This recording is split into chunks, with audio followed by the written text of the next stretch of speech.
dinhi sa atong unang pagbasa, gihisgutan dinhi nga ang mga tao nga gitagaan sa Ginoo og kinabuhing mabungahon nag-abusar ang Israel.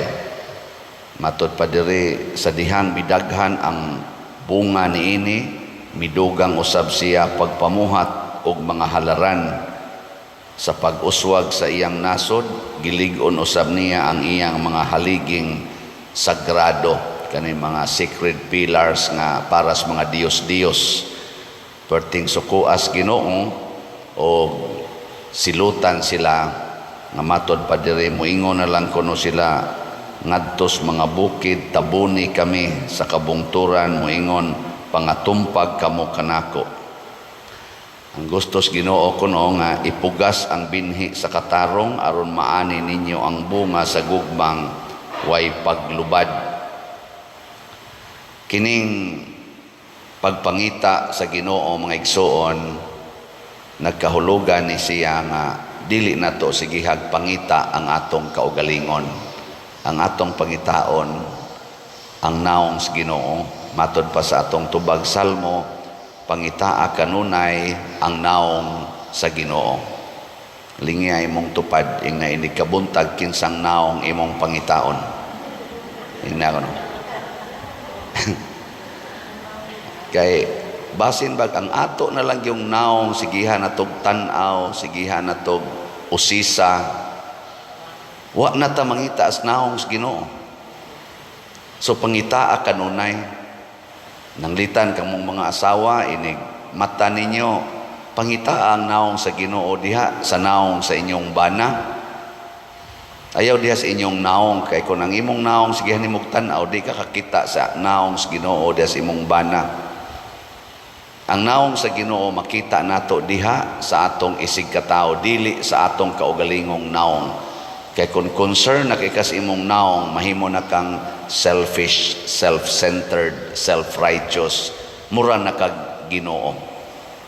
Muna dinhi sa atong ebanghelyo, gipili sa Ginoo ang mga tao nga iyang gustong motudlo sangunan sa authority sa pagtudlo unsaon pagpangita ang Ginoo dinhi sa kalibutan. Nagsugod lagi siya 12, sipyat pag yung usa, self-righteous kaayo, self-centered kaayo, nga mao si Judas Iscariote. Ug unsa may gibuhat ni Judas, mibudhi sa Ginoo. Kay ang iyang mang kaugalingon mo'y sigihan niyag tan-aw, ang iyang mang kaugalingon, ang iyang tagbaon ni budhi sa Ginoo. Nag-specify gini dinhi ay og si Judas Iscariote ang nagbudhi kang Hesus. Laing lingi sa imong tupad ing na di kaliwat ni Judas. Ang tan-a ba na di kaliwat ni Judas? Unsa may gihigugma ni Judas? Ang kwarta. Sunod, ang iyang kaugalingon ginamit ang kwarta. Kinsa ninyo dinhi ang wa gyud mahigugma sa kwarta ta sa kamot? Tanawa, mga Judas tag kinaiya. Ang nahigugmas kwarta, Judas na mubudhi kita sa Ginoo. Muna ingos Kristo, di gyud pwedeng magpaulipon mo duha ka agalon ang kwarta ug ang Ginoo. Kay moabot gyud ang panahon nga dumta nimo ang usa ug ang usa imong higugmaon. Ug niabot yung Judas, ang gihigugma niya ang kwarta, gibaligya niyang Ginoo. Naikuyaw kayo. Mabitan na kining atong pagsigig pamaligyag slat. Pagtudlo ni ninyo nga dili mo mahigugmas inyong kwarta, ihatag na dinhi sa simbahan aron gamito nato para sa kadaghanan, dili para sa imong kaugalingon lamang. Mao na pangitaa ang naong sa Ginoo, ang naong sa kamatuoran, ang naong sa gugma, ang naong sa kaluoy, ang naong sa pagpasaylo, ang naong sa pagpanghatag, ang naong sa panginahanglan. The needs of our brethren. Mao ginay atong tan-awon, dili ang ato rang needs. Magsige ra tag tan-aw sa atong needs. Malimot ka nga naa pa day daghan diha nga nagtan-aw or nangita labaw pa og panginahanglan kay kanimo. Usahay magsige ra gitag mahay sa Ginoo nganong ingon ani ko, nganong ingon ani ko. Unya, wa jud ka kakita nga naa pay mas labaw nimo. Sa una, sige kog mahay nganong pobre kay ko. Nya mosimba man kog Redemptorist og nga ni Santo Niño. Kakita din ko na mga makililimos nga nag-ana sa kamot o niya nga putol na mga tudlo, nga hibat na diring mga naong tungod sa leprosy. Kita mo ana? Diri Redemptorist ni suway dyan kog lingkod high school, first year college ba ko ato. Kay mahay naman kay kos Ginoo ba nga, tang lisuras kinabuhi. Pagkakita na ko na nag-ana sila gabuwad sa init, lingkod anang mga papel, karton, usahay, nisuway sa kog lingkod dito. Batanon pa kay ko ato, gamay pa kay kog lawas, pero ako kaabot og mga 15 minutos, gawas nga nauwaw ko purti sa gideng inita sa siging anas adlaw niya sila gikas pagsidlak sa adlaw hangtod pagsahop galing ko dito. Motong paguli na ko ngadto sa bukid nakaana ko sus kadaghan pa di ay sa ubos pa nako Lord. So ang akong commitment mao ang pagtabang sa labing ubos kay naapay labaw ubos nako. Motong nisugod kog tabang sa katilingban, ni trabaho nako isip leader, spending my talent, my time, and my treasures. Second year college ko, mga 21 years old, 20 years old. Active na gyud ko ato nga nag-serve hangtod karon. Wa na ko magsigunahon na aning akong kaugalingon. Nindot nindot ang feeling. Testingin ninyo na magsige lang gyud kuno tagpalit og slot. Din ata magunahon naon sa atong lungagon. Testingin ko no. Adi mo testing? Labi na gitong panahon nga mga 1989 na paralyzed na akong papa, half body paralyzed. Pagka 1992 ang ako na sang maguwang na paralyzed na pod kay nahug sa among pantawan, bali ang spinal.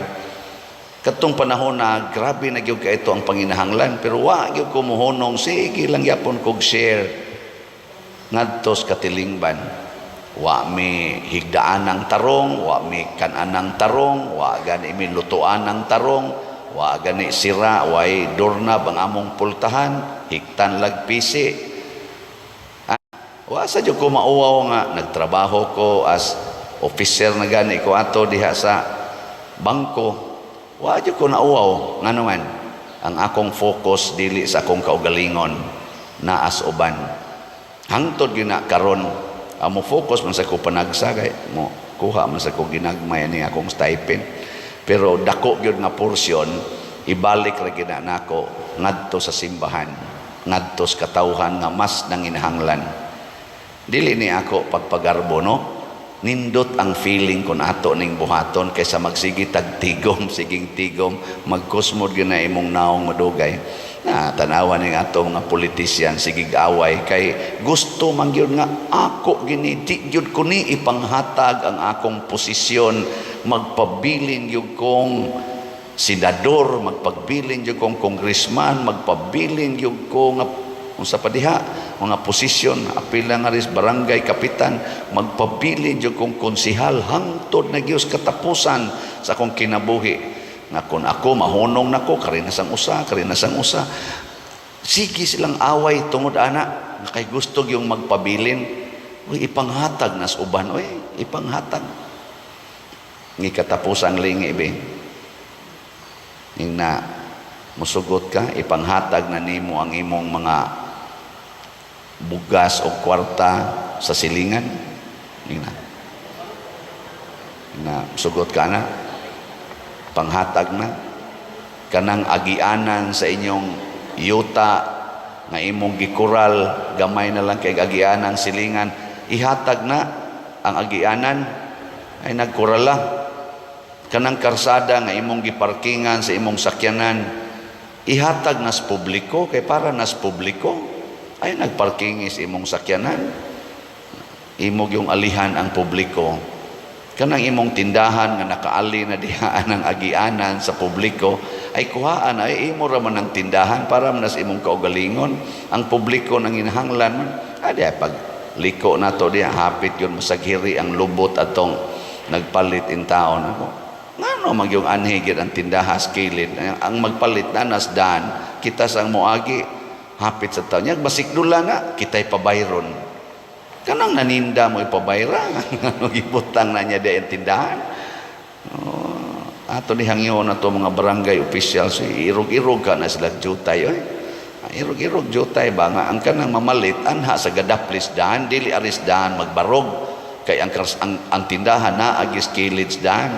Mura man gibutang manatos peligro ang atong isigkatao para lang tama makakwarta, ibutang nimos peligro imong isigkatao, di ba?